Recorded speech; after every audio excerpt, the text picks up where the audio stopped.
والصلاة والسلام على أشرف الأنبياء والمرسلين سيدنا ورسولنا وحبيبنا وشفيعنا محمد وعلى آله وصحبه أجمعين.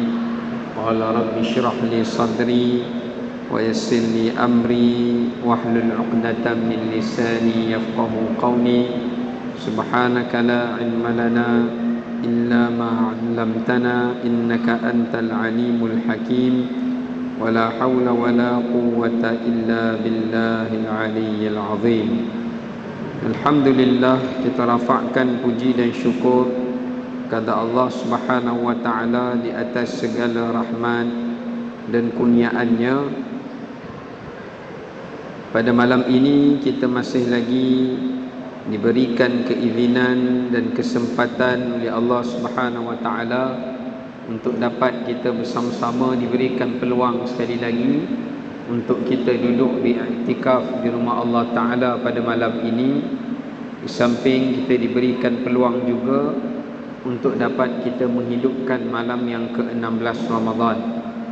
Dan alhamdulillah, kita bersyukur kepada Allah Subhanahu wa taala dengan setinggi-tinggi kesyukuran kerana Allah taala masih lagi memilih kita di antara hamba-hambanya yang diberikan peluang oleh Allah Subhanahu wa taala untuk kita menghidupkan pertengahan Ramadan ini sebelum kita melangkah menuju ke penghujung pengakhiran Ramadan pada tahun ini. Moga-moga setiap amalan yang telah kita tunaikan daripada ibadah puasa, daripada ibadah qiyam, tarawih, witir, bacaan Al-Quran, sedekah dan sebagainya, kita berharap agar Allah Subhanahu wa taala mengganjarinya dan Allah Subhanahu wa taala menerimanya dan melipat gandakan akannya.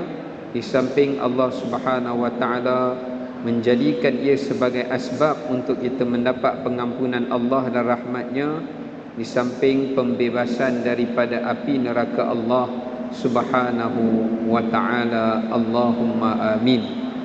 Baik hadirin yang dikasihi dan dirahmati oleh Allah Subhanahu wa ta'ala sekalian,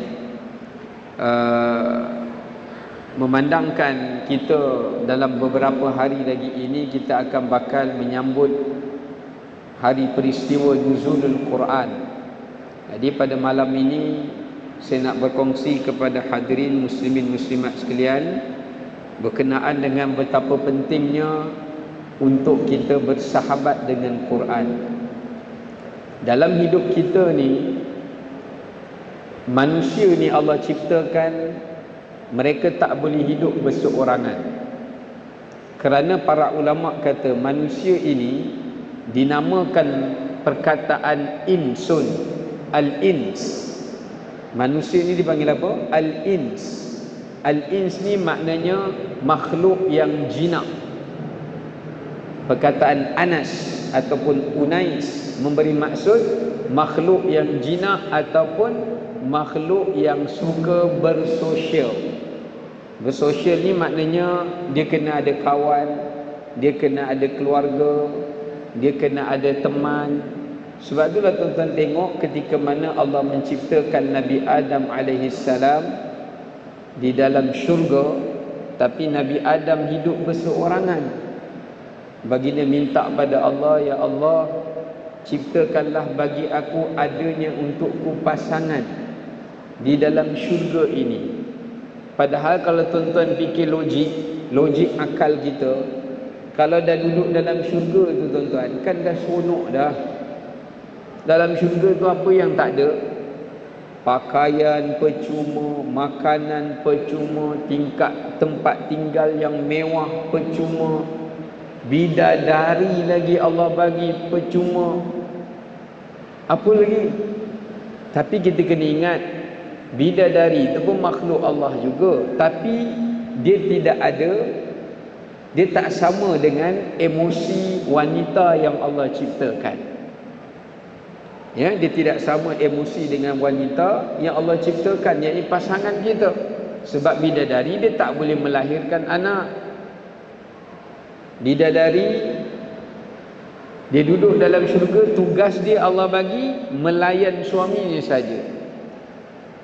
Dia tidak disibukkan dengan makan dan minum bidadari. Dia hanya sibukkan dirinya untuk bersolek. Itu saja tugas dia. Tapi kalau kita nak makan, tiba-tiba bidadari tak makan, siapa nak teman kita makan? Maka sebab itulah Allah menciptakan bagi Nabi Adam AS adanya pasangannya, iaitu Hawa. Tetapi tuan-tuan, itu hidup kita dekat dunia. Namun setelah kita kembali ke alam barzakh, kita juga akan kembali kepada Allah dalam keadaan berseorangan. Allah kata apa dalam Quran? Wa ya'tihi yaumal qiyamati farda. Manusia itu akan balik bertemu dengan Allah pada hari kiamat dalam keadaan farda. Farda tu apa? Farda tu maknanya seorang diri. Kita masuk kubur seorang. Mana ada orang masuk kubur berjemaah? Kecuali kita tengok sahabat-sahabat kita yang berada di bumi Gaza, kubur mereka tu berjemaah, itu lain. Tapi kalau normalnya, setiap kita ni bagi satu liang lahat, satu jenazah sahaja. Tapi kita perlukan di alam barzakh teman, kita perlukan di alam akhirat teman yang meneman kita ketika kita duduk di mahsyar, yang meneman kita ketika kita dipanggil menghadap Allah untuk dihisab. Dan ketahuilah, kata para ulama, sebaik-baik teman bagi kita di dunia, di barzakh dan di akhirat adalah Al-Quranul Karim, adalah Al-Quran. Maka sebab itu, dalam peluang kita duduk dalam bulan Ramadan ni, dan juga nanti sesudah daripada Ramadan, cuba kita muhasabah balik. Kita dengan Quran ni kawan ke atau bukan kawan? Sahabat ke atau bukan sahabat? Kita nak tengok yang itu. Yang pertama, hadirin yang dimuliakan oleh Allah Subhanahu Wa Taala, orang yang beriman, orang Islam, mereka tak boleh tak sentuh atau tak dengar atau tak baca Quran lebih daripada 7 hari. Kerana ada para ulama berpendapat, la yanbaghi li mu'minin aw li muslimin ayyahjural Quran sab'ata ayyamin. Tak patut bagi orang Islam dia langsung tak baca, dia langsung tak dengar, dia langsung tidak menyentuh Quran itu selama 7 hari. Tak patut. Bahkan ada riwayat menyebutkan, kalau sesiapa yang tidak membaca Al-Quran melebihi daripada tempoh 40 hari di dalam kehidupannya, maka ketahuilah hatinya itu adalah hati yang sudah tertutup, matbu', hati yang telah dikunci, dimeterai oleh Allah Subhanahu Wa Taala. Sebab tu dalam kesibukan kita macam mana pun keluar cari rezeki, berniaga ke, kesibukan kita dengan ahli keluarga, kesibukan kita dengan urusan hidup, jangan kita biarkan dalam seminggu langsung tak baca Quran. At least dalam seminggu, paling lemah pun seminggu sekali baca Quran. Seminggu sekali baca. Yang lebih afdal baca tiap-tiap harilah. Tapi kalau nak elakkan daripada langsung tak baca, seminggu sekali pastikan baca. Kerana orang yang meninggalkan sehari tak membaca walaupun 10 ayat pun ditulis di sisi para malaikat dalam senarai orang yang lalai. Kalau sehari kita tak baca Quran pun, langsung tak tengok Quran pun dah ditulis orang lalai. Kerana ada hadis Nabi SAW menyebutkan, man qara'a bi'ashri ayatin min ayatillahi fi yaumin lam yuktab minal ghafilin. Siapa yang baca ayat Al-Quran walaupun sekadar 10 ayat, tak banyak, 10 ayat je tuan-tuan, sehari 10 ayat. Siapa boleh baca sehari 10 ayat, maka dia tidak akan ditulis di sisi Allah pada hari itu orang yang lalai. Maknanya kalau dia meninggal dunia pada hari itu, dia tak masuk dalam senarai orang yang leka, orang yang lalai, orang yang jauh daripada Allah. Bahkan dia ditulis termasuk di kalangan ahli zikir walaupun dia baca 10 ayat sahaja setiap hari. 10 ayat ni bukan banyak pun. Rasanya kalau kita baca 10 ayat tu, kalau surah pendek 5 minit je, saya silap tak sampai. Tapi kalau kita baca surah yang panjang, mungkin dalam 5 ayat tu kita dapatlah 10 minit. Tapi kelebihan fadilat dia, kita terkeluar daripada senarai orang yang lalai, orang yang alpa, orang yang leka, orang yang jauh daripada Allah.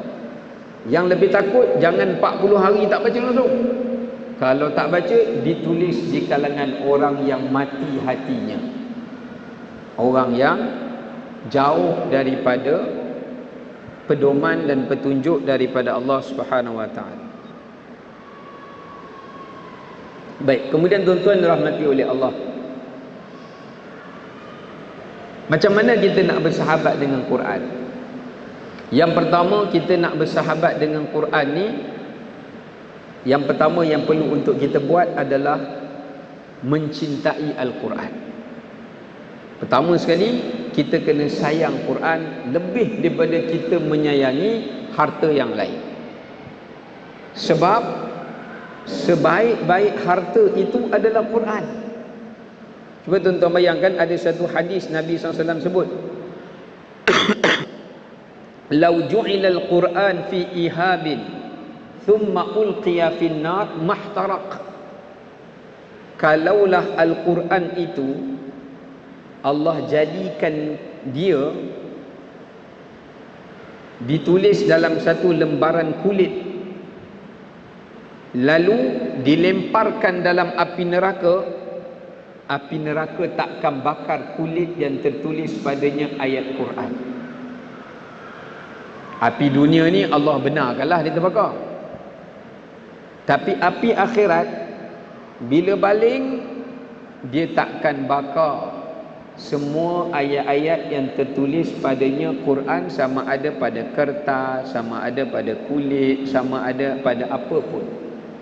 Bayangkan kalau di atas kulit pun tak terbakar, kalau Quran tu ada dalam dada kita kerana kita cinta dia, kita sayang dia, ada dalam ingatan kita, kita tak lupa pada dia, Quran juga tidak akan bakar hamba Allah yang macam ni. Macam mana nak tahu dia cinta Quran, dia sayang Quran? Nak tahu, yang pertama, dia selalu teringin untuk membaca Quran. Dia selalu rasa rindu nak baca Quran. Dia sentiasa ingat akan ayat-ayat Quran yang dia baca. Dia rasa seronok, dia rasa suka, dia rasa lazat. Itu tanda orang sayang. Sebab orang ni kalau dia sayang, dia ingat tuan-tuan. Kalau dia dah mula tak sayang kita, dia lupa. Lepas tu kita tengoklah, kalau kita ni asyik suami lupakan kita saja, isteri asyik lupakan kita, tu dah kurang sayang tu. Nombor dua, kalau orang tu tanda sayang, dia selalu sebut. Duduk sekejap-sekejap, sebut. Duduk sekejap-sekejap, sebut. Tu tanda sayang. Ini kita ada ke kita tak ada, tak sebut lah. Duduk depan mata ke, duduk belakang ke, langsung tak disebut. Tu tanda tak sayang. Maknanya orang yang pertama nak jadi ahli Quran ni, dia mesti orang yang ingat dan sentiasa sebut. Di mana Quran? Mana Quran? Kat sini ada Quran, kat sini ada Quran. Kalau dia tak hafal, dia tanyalah, kat sini ada Quran, kenapa? Saya nak baca. Dia tercari-cari akan Al-Quran itu, seolah-olah macam seorang yang kehilangan orang yang dia sayang. Sebab tu ada satu kisah. Ini guru saya pernah ceritalah dulu, syekh saya tak ingatlah siapa orang yang dimaksudkan dalam cerita tu. Saya lupa dah. Dia kata ada seorang lelaki yang soleh. Dia ni pergi ke mana-mana dia selalu bawa Quran. Dia bawa Quran. Dan dia menunggang untanya sampailah dia pergi ke satu perkampungan. Dia singgah di kampung itu untuk dibeli barang dan dia singgah solat. Bila dia singgah solat, unta dia yang dia tambat tadi tu terlepas, terlucut. Hilang unta tu. Habis sembahyang semua, dia dah dapatkan barang-barang dia nak pergi balik tunggangan ni, unta dia tak ada. Dia punyalah pucat lesi muka. Orang kata ini orang luar ni. Ya tuan, apa masalah? Unta saya, dia kata, bukan dia kata unta, dalam riwayat tu dia kata, saya telah hilang harta saya yang bernilai. Betul. Orang kata, apa yang hilang? Dia kata, aku malu untuk bercakap dengan kalian, tapi siapa yang boleh dapatkan balik tunggangan aku, akan aku berikan padanya upah tunggangan tu dan juga beberapa dirham. Orang bila dengar macam tu, orang kampung keluar merata cari kok ada unta-unta yang terlepas, yang terbiar milik tuan ni tadi, orang soleh ni. Diorang cari, jumpa tuan-tuan. Bila jumpa, ambil unta tu, nampak saja unta tu balik, dia punya gembira, dia sujud syukur. Lepas tu bila dia dah dapat unta tersebut, dia pun pergi dekat tempat pelana unta tu. Belakang tu ada tempat dia tinggalkan pakaian-pakaian dia, barangan-barangan dia yang dia bawa dalam pemusafiran. Dia bawa keluar dalam beg itu, dia bawa turun beg dia, dan dia mencium Al-Quran beberapa kali. Dalam tu ada Quran. Dia cium Quran tu beberapa kali. Kemudian dia kata, wahai fulan, engkau telah menjumpai untaku, ambillah untaku. Dan dia bawa keluar beberapa dirham. Inilah hadiah upah kepada kamu, sebab kamu telah kembalikan pada aku Al-Quran. Sebab apa? Sebab dia kata, inilah yang menemani pemusafiranku. Aku boleh berjalan kaki sambil baca Quran walaupun tak mengendarai kenderaan ini. Tapi kalau aku dapat naik unta pun, duduk saja-saja tak tahu buat apa, tak boleh nak baca Quran, aku tak rasa itu satu kenikmatan, tapi satu kepenatan. Sebab unta ni aku boleh beli balik, sebab aku orang yang ada kemampuan.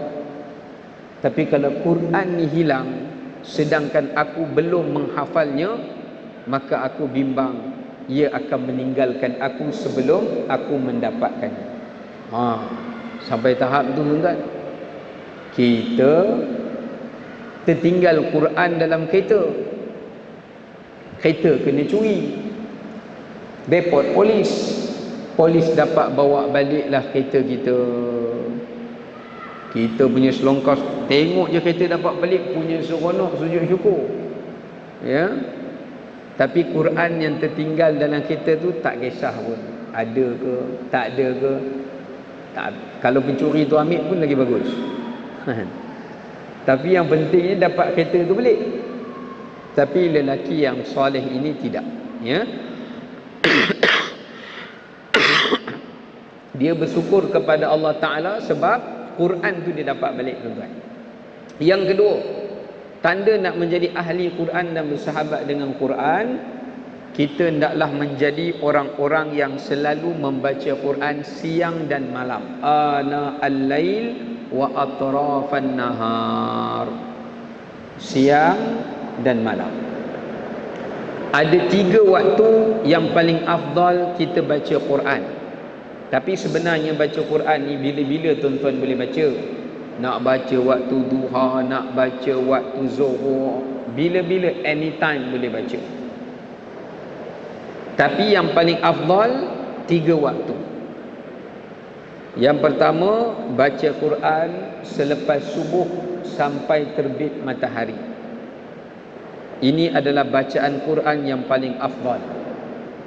Kenapa? Dalam surah Al-Isra Allah menyebutkan wa Qur'anal fajri inna Qur'anal fajri kana mashhuda. Demi bacaan Quran di waktu subuh, kerana bacaan Quran di waktu subuh itu disaksikan oleh seluruh makhluk Allah di kalangan para malaikat. Tuan-tuan tahu berapa jumlah malaikat? Jumlah malaikat dalam riwayat mengatakan sejumlah lebih banyak daripada jumlah batu kerikil yang ada di atas muka bumi. Lebih banyak. Bila kita baca Quran waktu subuh, semua malaikat akan dengar bacaan Quran orang yang membacanya. Kita bukan sekadar dapat pahala baca Quran, kita dapat pahala sejumlah orang dan makhluk dan malaikat yang mendengar bacaan Al-Quran kita itu tadi. Sebab bila kita baca Quran, orang lain dengar, kita pun dapat pahala sebab dia dengar bacaan kita. Maka disebabkan oleh kerana itu, bacalah Quran waktu subuh. Jangan waktu subuh tu kita tidur. Yelah, kita dah bangun awal kan, makan sahur, pagi tu ada qiyam pula, apa lagi. Yang sodapnya membutuh lah. Tidur lah masa tu. Bukan kata tak boleh tidur tuan-tuan. Boleh. Lepas terbit matahari, tuan-tuan tidur lah. Waktu duha tu tuan-tuan tidur. Tidur sekejap. Ataupun bila terbit sembahyang 2 alu, tidur. Tak apa. Bukan kata tak boleh tidur. Sebab kita perlukan tidur juga untuk bagi tenaga kita solat di waktu malam. Antaranya tidur waktu khailulah Nabi ajar. Baik, yang kedua, baca Quran selepas asar. Yang keduanya adalah jangan meninggalkan bacaan Al-Quran selepas asar. Sebab lepas asar adalah waktu buku amalan kita diangkat. Amalan harian kita diangkat dan penutup buku catatan harian kita. Malaikat start malam ni start tulis, esok lepas asar stop tulis. Malam chapter baru, muka surat baru tulis, esok berhenti tulis. Sebab tu tuan-tuan tengok hari Jumaat, Nabi kata hari Jumaat waktu yang paling mustajab doa bila? Lepas asar. Bukannya waktu Jumaat tu. Lepas asar pada hari Jumaat tu waktu paling mustajabnya doa. Sebab apa? Sebab lepas asar itu adalah waktu manusia lalai. Yalah, tuan-tuan tengoklah lepas asar, yang balik kerja, yang kalut nak buka tapak bazar, yang dah sibuk sebab dah banyak orang beratur datang ke warung dia. Masa tu semua orang sibuk. Yang tak sibuk pun buat-buat sibuk. Ada yang lepas asar tu pun mengantuk pun ada juga. Kan? Sebab nak tunggu ada berapa jam lagi nak buka puasa, tidur dululah. Jadi sebab tu membaca Al-Quran sesudah daripada asar, tuan-tuan habis main asar, duduk sekejap baca Quran. Bukanlah nak suruh baca sampai waktu buka puasa. Baca sampai pukul 6 macam tu. Lepas tu tuan-tuan nak keluar cari makan ke, tak apalah. Ataupun nak masuk, ibu-ibu nak masuk ke dapur untuk siapkan juadah, tak apalah. Tapi at least sekurang-kurangnya ambil peluang baca Quran lepas asar. Sebab kita nak buku amalan kita ditutup dalam keadaan kita membaca Quran. Sebab bila malaikat naik bertemu dengan Allah, Allah akan tanya malaikat, kaifa taraktum ibadi, macam mana kau tinggalkan hamba-Ku? Malaikat akan kata, tadi ya Allah, kami tutup penulisan buku mereka dan amalan mereka dalam keadaan mereka sedang membaca Quran. Nampak? Sedang membaca Al-Quran. Yang ketiga tuan-tuan, baca Quran sebelum subuh. Jadi lepas subuh. Sebelum subuh ni maknanya 1/3 malam yang akhir. Sebab dalam surah Muzammil Allah sebut inna nashi'atal laili ashaddu wata'an wa aqwamu qila. Sesungguhnya orang yang membaca Quran di waktu tengah malam itu, ia adalah bacaan yang paling membekaskan dalam hati. Maksudnya bacaan yang boleh melembut dan melunakkan hati kita. Sebab tu kalau kita baca Quran tengah malam, dia tak sama macam kita baca Quran waktu siang. Walaupun kita tak faham, tapi bila kita baca tu rasa macam ya Allah, sayu, rasa tenang, rasa seronok. Lain, perasaan dia lain. Sebab itulah Nabi SAW antara amalan yang Nabi buat, setiap kali bila Nabi nak bangun solat malam dan tahajud, baginda akan memulakan membaca 10 ayat terakhir surah Ali Imran terlebih dahulu. Mulakan dengan baca ayat Quran. Sebab dalam 10 ayat terakhir surah Ali Imran itu mengandungi berkenaan dengan doa-doa para nabi, doa-doa orang-orang saleh yang terdahulu. Dan Allah cerita tentang sikap-sikap orang-orang ulul albab yang hatinya itu hati yang sentiasa terpaut dan terikat dengan Allah Subhanahu Wa Taala. Selain daripada 3 waktu ni pun boleh tuan-tuan nak baca Quran, tapi 3 waktu ni jangan tinggal. 3 waktu tu jangan tinggal. Kalau tak boleh dapat 3 waktu, dapatkan 2 daripadanya. Kalau 2 tak boleh, 1 pun okey dah. 1 pun dah okey dah.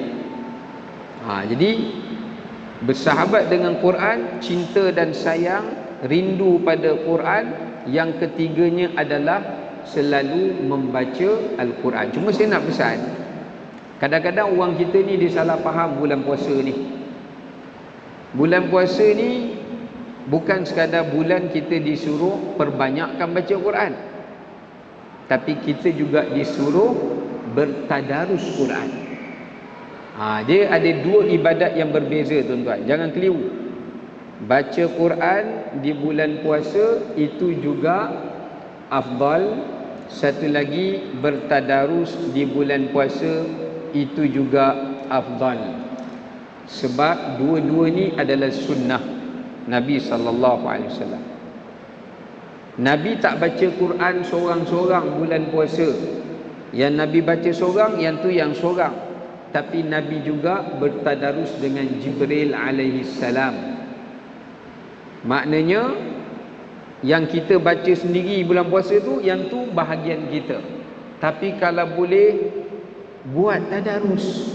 Tadarus ni tak semesti 5 orang, 10 orang, 2 orang pun tadarus juga. Contoh, kita tadarus dengan kawan kita 2 orang, kita baca dia dengar, dia baca kita dengar, 2 orang pun sah dah jadi tadarus. Kita buat dengan pasangan kita, dengan suami dan isteri kita, buat dengan anak-anak keluarga kita. Yang tu pun dah sampai dah konsep tadarus. Kalau kita baca Quran saja seorang diri bulan puasa, kita tak join tadarus, kita dapat pahala baca Quran tu, tapi tak dapat pahala sunnah tadarus.